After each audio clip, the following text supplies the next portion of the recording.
I'm back once again at my sister's house, putting in the final touches of the Busa. So today what I'm doing is I'm putting oil and coolant in it, and I got a battery.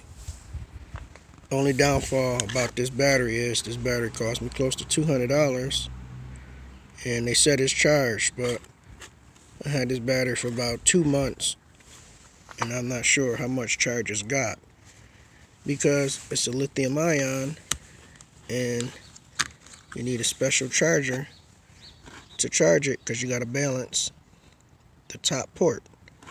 So you cannot just put any charger on it. You got to buy a special charger for this little motherfucker. Got some oil, got some engine ice.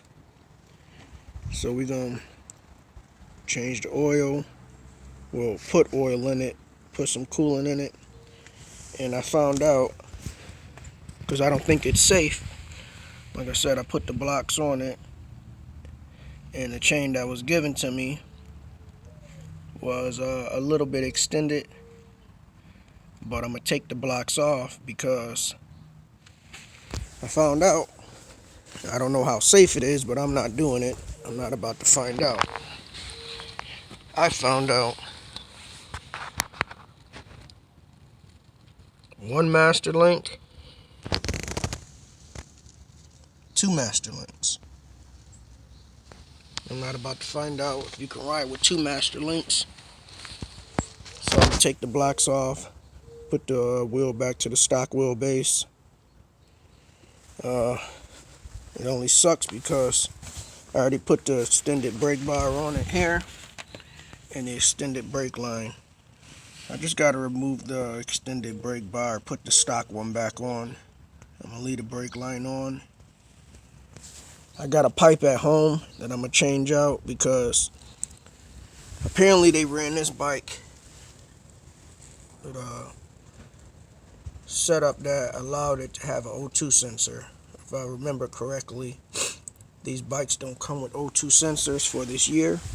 This is a 2000 model, and this is the connector for the O2 sensor. It's nowhere to be found in the bike, so I'm gonna change that pipe.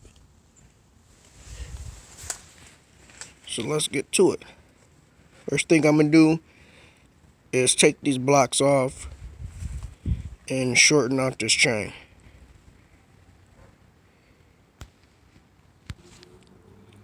Okay, change of plans. I will not be taking the wheel off because I don't even have my toolbox because I cleaned my truck out yesterday. So I'll just be putting fluids in it. So I'm going to put my oil filter in. I'm going to pour a little bit of oil into the filter and screw it in to the front of the bike. I got to take that duct tape off. So I got the duct tape off, poured a little bit of oil in there, put some oil on the oil seal. I'm going to try to get this in here without spilling anything.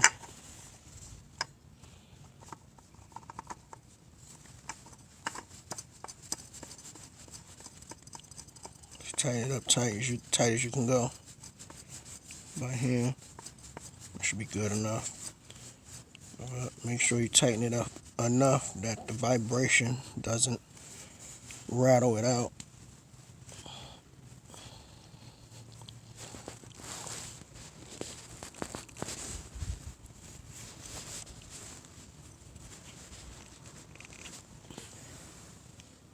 I'm gonna make sure that oil pan bolt at the bottom is tight.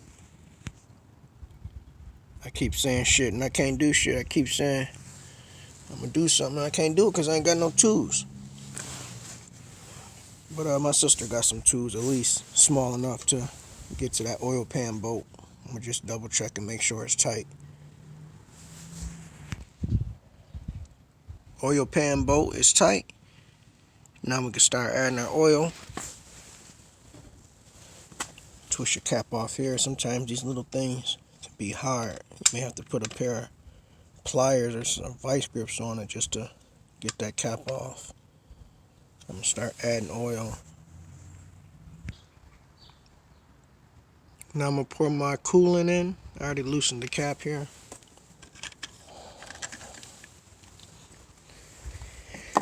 And I opened up my coolant bottles. But I don't think I can do this with one hand, so I'm gonna have to bring that back once I get it in. So I got my coolant in, put the cap on. I can only top it off as much as gonna go in because you gotta start the bike for it to get sucked down. But like I said, I'm not 100% sure if this battery got anything in it, but I'm gonna plug it up and see if it cranks. If it cranks, I'm gonna take my air box off and disconnect all the spark plug coils so I can basically prime the engine to get oil circulating through the bike to get down to the oil cooler. That way the bike has power but it has no spark, so the compression should suck the fluid down before I just go ahead and fire it up. But that's if this battery got any juice in it. So let me get that plugged in. Got to remove this fill-up that I started removing. I got one Phillips back there. If you come around to the other side, I got one Phillips there. I shouldn't have to disconnect anything. I just got to move it back enough just to unplug the coils. So I got the air box up and it gave me enough room to disconnect the coils. Now I'm going to plug up the battery and see if I get any kind of power.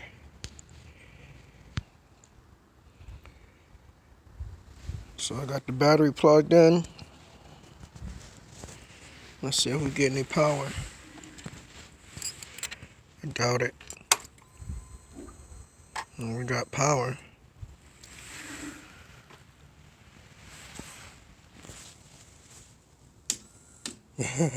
Nope, no juice to the battery. The battery gotta get charged. So, gotta get us a battery, ladies and gentlemen. Nothing more I can further do except the rear swing arm.